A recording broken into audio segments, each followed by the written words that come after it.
Just days after US President Donald Trump and his Russian counterpart Vladimir Putin had a high-stakes but no-deal summit in Alaska, the other player in the Russia-Ukraine war has landed in Washington.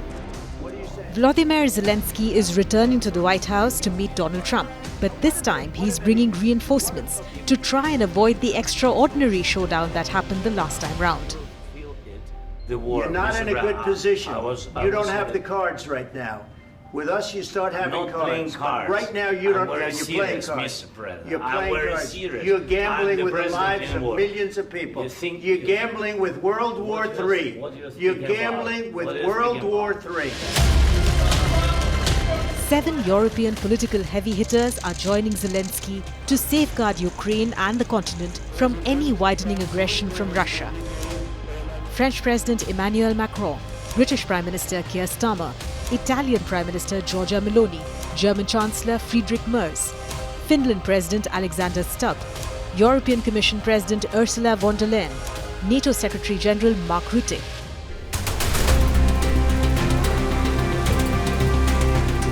The talks are expected to cover territorial questions, including Russia's demand for Ukraine to cede Donetsk and Luhansk.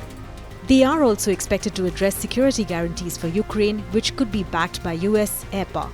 The role of NATO and European allies in enforcing a settlement is likely to be discussed alongside sanction pressures on Russia. European leaders want to also ensure Ukraine is at the table for all negotiations. And they want to help set up a trilateral meeting between Trump, Putin and Zelensky to make sure Ukraine has a seat at the table to shape its own future.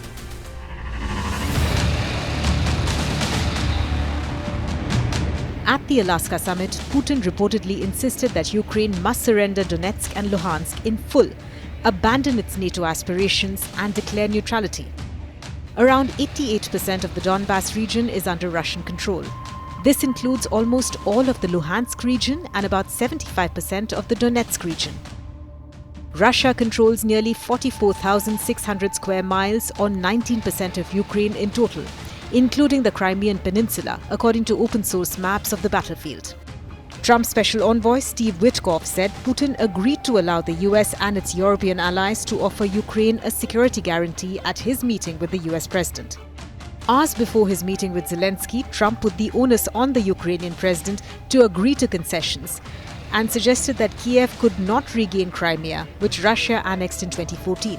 Trump also said that for the war to end, Zelensky must agree never to join NATO.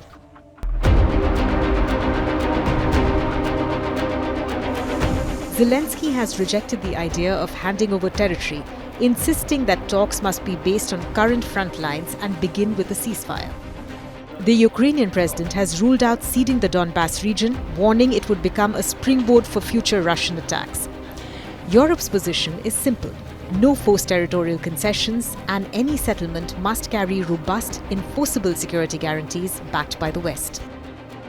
February's very public dust-up at the White House left scars, with Putin telling Zelensky to be more thankful for US support. The two patched up in April in what the White House called a very productive 15 minutes meeting on the sidelines of Pope Francis's funeral.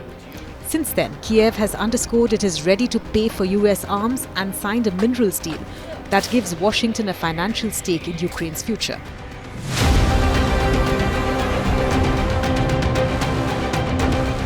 For Ukraine, holding the Donbas region is about defending a strategic bastion and preventing future invasions. For Russia, taking it outright would cement control of eastern Ukraine and reshape any future negotiation from a position of strength.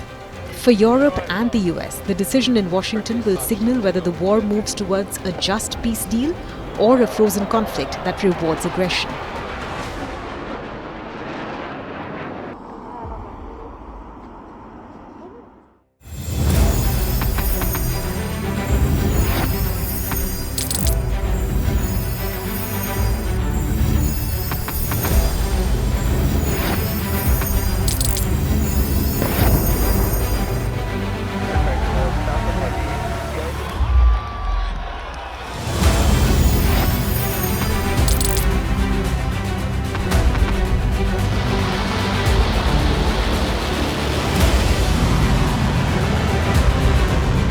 Fighting so long and so hard that they don't know what the they're doing.